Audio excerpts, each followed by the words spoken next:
So to all my TIs, sorry to repeat myself.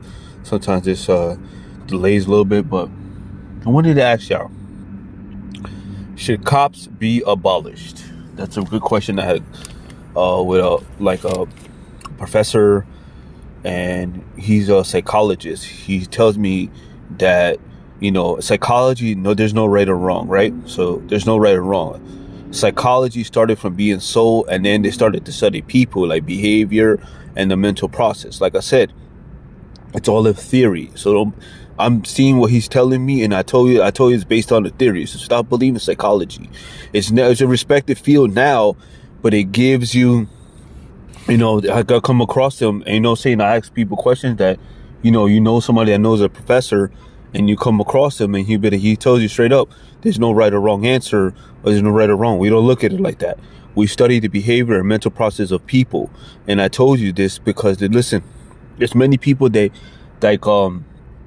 came up with the psychology and then that showed the world, because it's just so weird that they believe one human who's actually really evil and fucked up. But so back to the question, man, should cops be abolished? I agree that cops should be abolished, because when slave catching, slave patrol, because I call them slave patrol, I have nothing against with the individual. It's the law in general. Should cops be abolished? I say yes.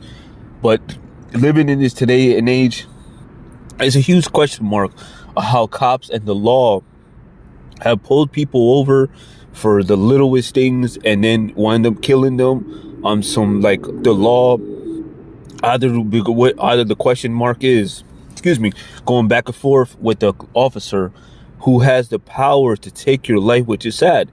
But not long ago, slavery was accepted. It was super accepted to this world. So it's weird that, we come up with a system that came from slave catching, which is because slave patrol and catch slaves. So think about what you are. So if slavery was accepted hundreds of years ago, and they fought a civil war and go through all this process. So it's the same thing I'm trying to tell. Excuse me if I don't make no damn sense, because I'm trying to make sense to this. Should cops be abolished? I think cops should be abolished, and people should do what they need to do, because with the law, people are losing more than they're winning, because the law makes people poor. The law does a lot of things, and it comes from evil. Like the professor was telling me, a lot of laws come from evil, bro. A lot of them come from powerful white people during the United States, because the mindset that black people were slaves. And I'm just trying to tell you that, man. Psychology is bullshit, though. So even he knew. One love, right? Peace out.